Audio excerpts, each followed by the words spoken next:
जो पन्ना प्रमुख की बात कर रहे थे, जितने भी प्रदेश अध्यक्ष रहे इनके तीनों 50-50 हजार से 45 हजार से सारा जनता ने पन्ना प्रमुख के पन्ना ही फाड़ करके फेंक दिए। हरियाणा में लोकसभा चुनाव के नतीजों ने कांग्रेस में जोश भर दिया है। तमाम गुटबाजी और लचर संगठन होने के बावजूद पार्टी विधानसभा चुनाव में दोगुनी ताकत से सत्तारूढ़ बीजेपी से दो हाथ करने के लिए तैयार है। लोकसभा चुनाव में मिली गति को बनाए रखने के लिए प्रदेश नेतृत्व ने सभी जिलों में कार्यकर्ता सम्मेलन करने का निर्णय लिया है, ताकि आगामी विधानसभा चुनाव तक कार्यकर्ताओं को रिचार्ज रखा जा सके। मंगलवार को विधायक दल की मीटिंग के बाद प्रदेश अध्यक्ष चौधरी उदयभान ने इसकी जानकारी देते हुए बताया कि इन सम्मेलनों में भाजपा सरकार की नाकामियों को एक्सपोज किया जाएगा। आज ये कहते हैं परिवार पहचान पत्र को और जो प्रॉपर्टी आईडी को और जो ये बात कर रहे हैं पोर्टल को, इन्होंने सैकड़ों करोड़ जनता का स्वाहा कर दिया उन एजेंसियों को देने में। और उसी दिन से सारे मीडिया में, अखबारों में, सब जगह आ रहा है कि 90 से 95% वो आंकड़े सब जगह गलत पाए गए हैं। उनको सजा देने के बजाय, उनके लाइसेंस रद्द करने के बजाय उनको कुछ किया नहीं इन्होंने, और अभी ड्रामा कर रहे हैं कि हम उनको तुरंत सही करें। भाई 9.5 साल से क्या कर रहे थे इन्होंने? ये पूरी तरह से साबित कर दिया कि 9.5 साल पहले जो सरकार चली वो पूरी तरह से विफल सरकार थी, जो पूरी तरह से फेल साबित हुई। चाहे वो आर्थिक पहलू पर ले लें, चाहे वो लॉ एंड ऑर्डर पर ले लें, चाहे अनएम्प्लॉयमेंट पर ले लें, चाहे सारे जो मुद्दों पर वो सरकार विफल साबित हुई है। और अभी हम जो है पूरी तरह से सरकार को बेनकाब, जिस तरह से हमने पार्लियामेंट के इलेक्शन में किया, अब हमारे जो मुद्दे हैं सारे प्रदेश के, हमारे इलेक्शन मैनिफेस्टो कमेटी हमारी मीटिंगें चल रही हैं। हमने जो 10 संकल्प लिए हैं उनके अतिरिक्त जो और जो प्रोग्राम होगा वो इलेक्शन मैनिफेस्टो में तय होकर के वो आपके सामने रखेंगे।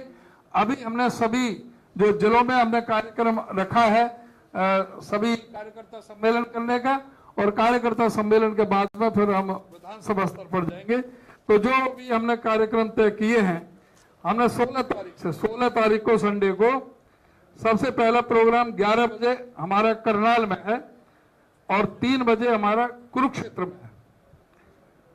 21 जून को सोनीपत में 11 बजे और पानीपत में 3 बजे। 22 जून को जींद में 11 बजे, कैथल में 3 बजे। 23 जून को अंबाला में 11 बजे, यमुनानगर में 2 बजे और पंचकुला में 4 बजे। 28 जून को फरीदाबाद में 11 बजे। बीजेपी के पन्ना प्रमुख रणनीति का मजाक उड़ाते हुए उदयभान ने कहा कि ये बार बार पन्ना प्रमुख की बात कर रहे थे, जनता ने इनके पन्ने ही फाड़ कर रख दिए। जो पन्ना प्रमुख की बात कर रहे थे, जितने भी प्रदेश अध्यक्ष रहे इनके तीनों 50-50 हजार से 45 हजार से सारा जनता ने पन्ना प्रमुख के पन्ना ही फाड़ करके फेंक दिए। खुद जो मौजूदा मुख्यमंत्री, जो मौजूदा प्रदेश अध्यक्ष में भारतीय जनता पार्टी के, वो अपने बूथ से भी आ रहे हैं, अपने गांव से भी आ रहे हैं, अपनी विधानसभा से भी आ रहे हैं। तो ये पूरी तरह से जो इनको पूरी तरह से एक्सपोज इनको कर दिया है जनता ने। देखिए, जो ये जैसे उन्होंने कहा अनाउंसमेंट कर रहे हैं, अनाउंसमेंट क्यों कर रहे हैं? कि अपनी सरकार बचाने के लिए और अपने विफलताएं छुपाने के लिए।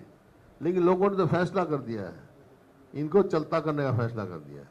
क्योंकि आपने देख लिया, जिस दिन पोल हुआ उसी दिन टोल बढ़ा दिया, महंगाई बढ़ा दी। उसी दिन से रात को बिजली नहीं आती, पानी की गांव में बिजली नहीं आ रही कई घंटे रात को। जहाँ मैं जिन गाँव में गया तो 2000 मेगावाट की अब कह रहे हैं इतने मेगावाट की कमी है। 1 यूनिट बनाई नहीं इन्होंने 10 साल में। किया क्या है? एक मेट्रो का पोल लगाया नहीं, 1 यूनिट बिजली बनाई नहीं।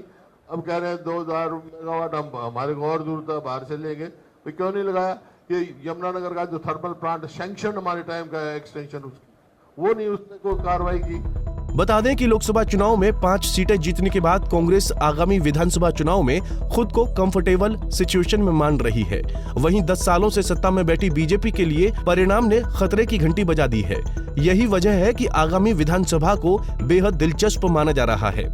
चंडीगढ़ से चंद्रशेखर धरनी, पंजाब केसरी टीवी। हमसे जुड़े रहने के लिए हमारे YouTube चैनल को सब्सक्राइब करें और नई वीडियो की नोटिफिकेशन के लिए बेल आइकॉन को दबाएं। अगर आप ये वीडियो Facebook पर देख रहे हैं तो लाइक जरूर करें और ज्यादा से ज्यादा शेयर करें। धन्यवाद।